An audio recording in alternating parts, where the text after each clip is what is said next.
So this is week number 5 of Presbyterian Polity. You're almost half done the class.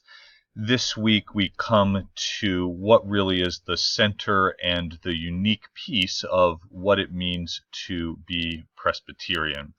There are unique things about the ways that we structure our congregational life, in that we work hard to share power and we aim towards naming both the pastor a teaching elder and also the other people who participate on the session, elders as ruling elders, and we're acknowledging the shared responsibility and power when it comes to leadership of the church.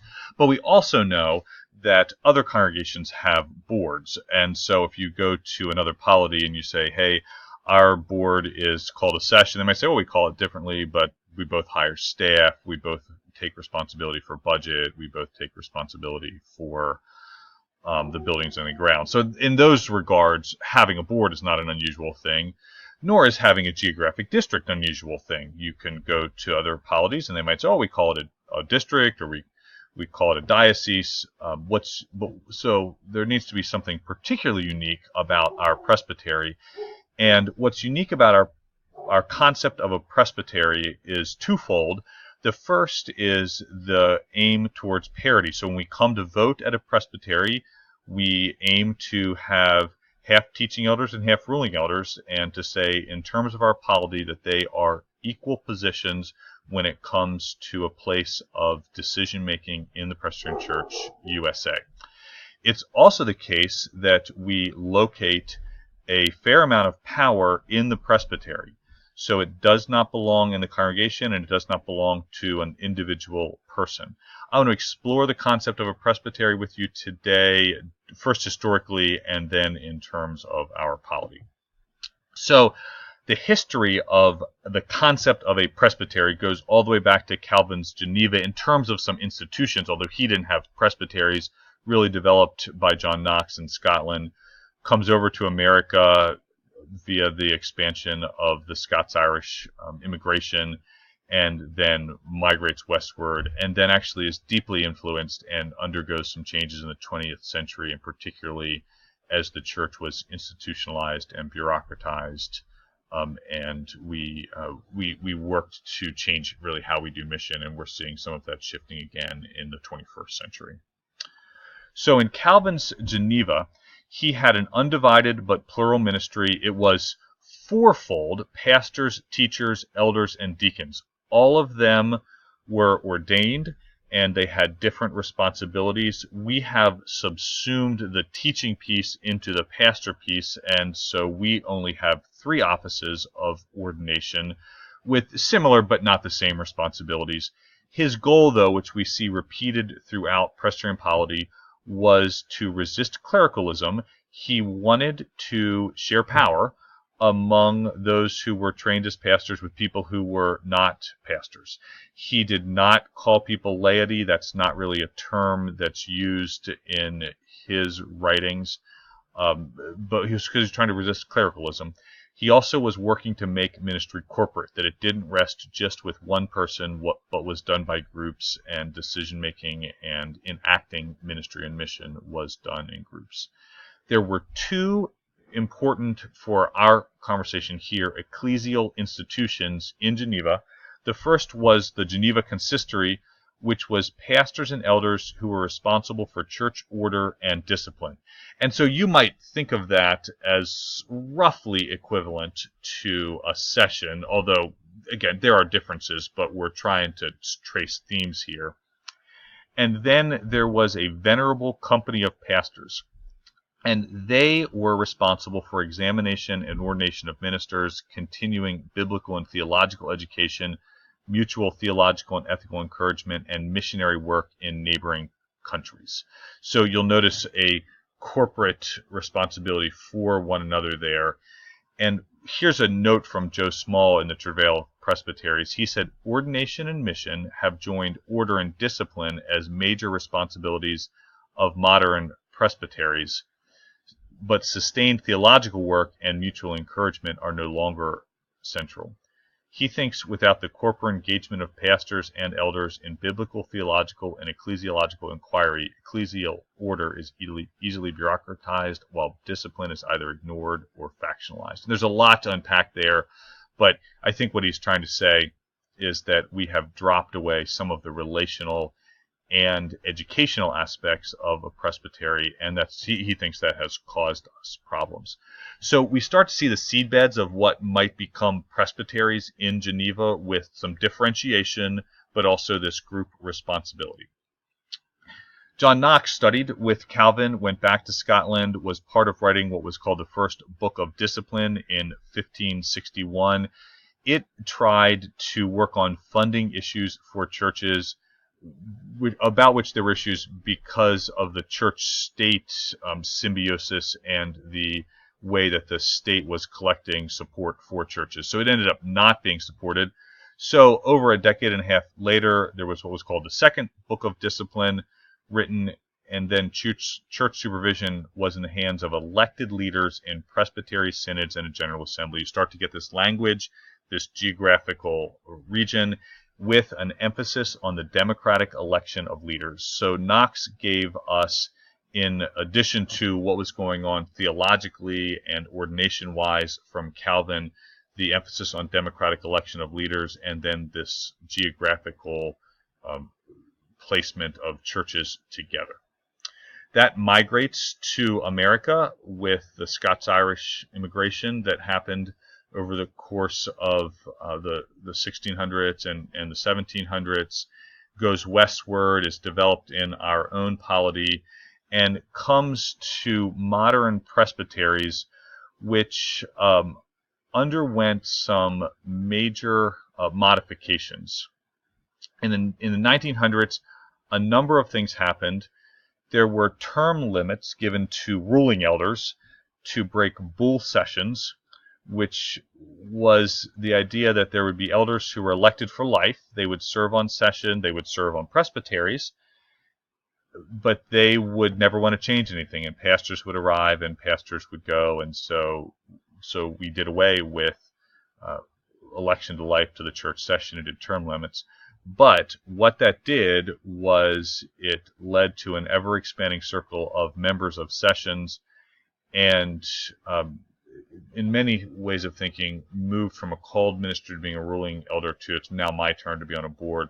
And also what it did is it put ruling elders practically out of the presbytery knowledge business. So ruling elders who showed up and knew what was going on at a presbytery meeting now show up and go, I haven't been here before, I've only been here twice, I don't understand what's going on. There also developed a consistent enmity between trustees and session, because the trustees by and large were responsible for financial affairs. The session was in charge of the spiritual matters of the church, and they were at one another.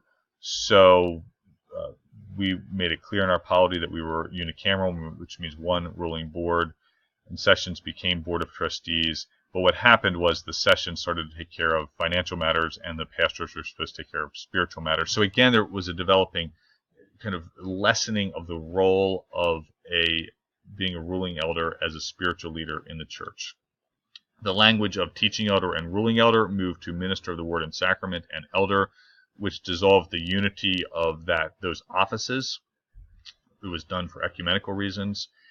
And there was a shift to saying that church structures exist for mission and must be designed for mission, not for supporting the ministry of congregations, but doing missions themselves, which meant you needed larger staffs, including a full-time executive presbyter, and we staffed for mission.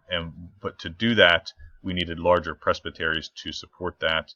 And presbyteries continued to move from relational bodies to more what were called comprehensive program presbyteries, and they became far more regulatory and corporate.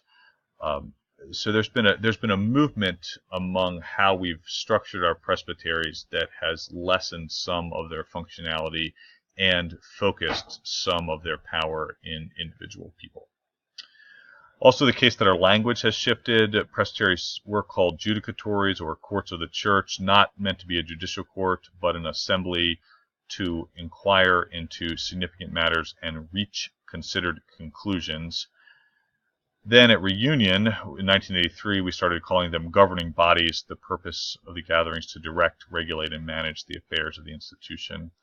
Caused a sense of the purpose of presbyteries to be regulatory or judicial. Now we're councils and are working towards presbyteries having a missional church. But our language matters, and the language of governing bodies really distance a number of congregations from presbyteries, thinking that this was just a group that was supposed to regulate what it was supposed to do.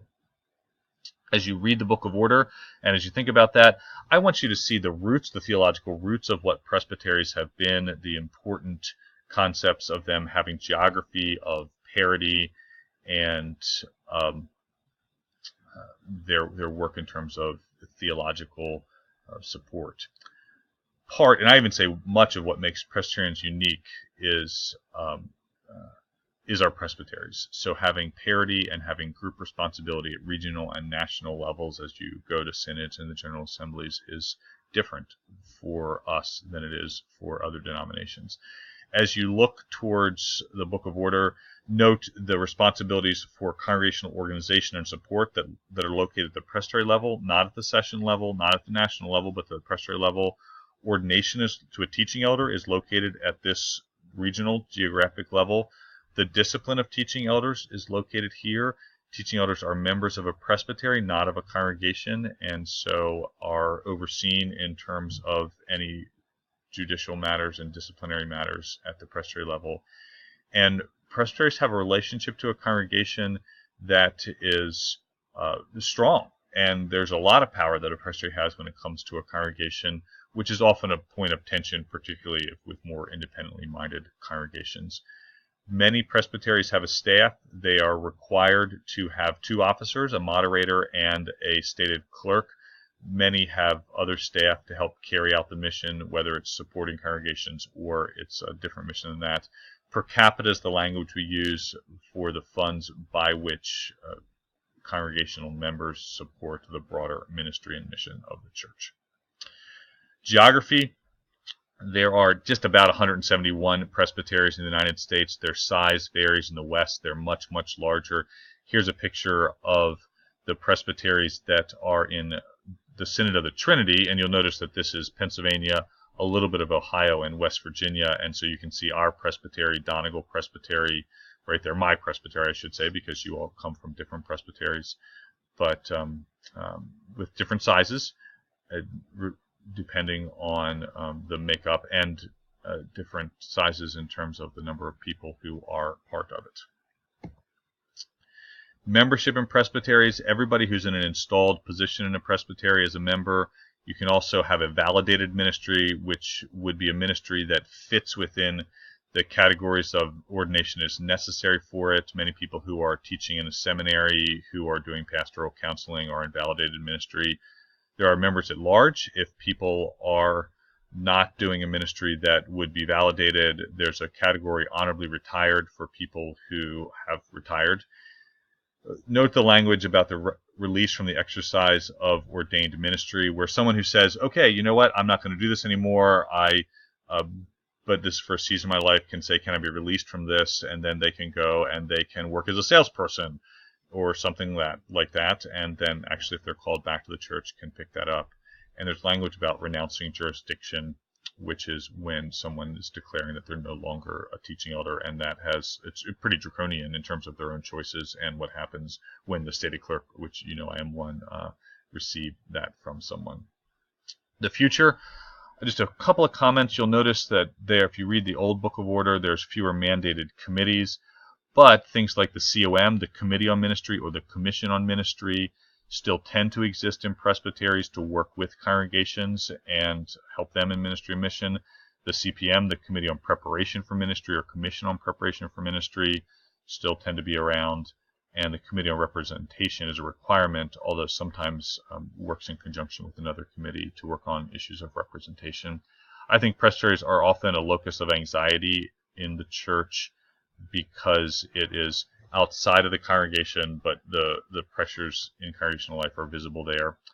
It's an opportunity for creativity, particularly in the Presbyterian Church. We've got a lot of opportunities to work together here, and then I think its primary mission is to support congregations, which you see strongly in the present Book of Order.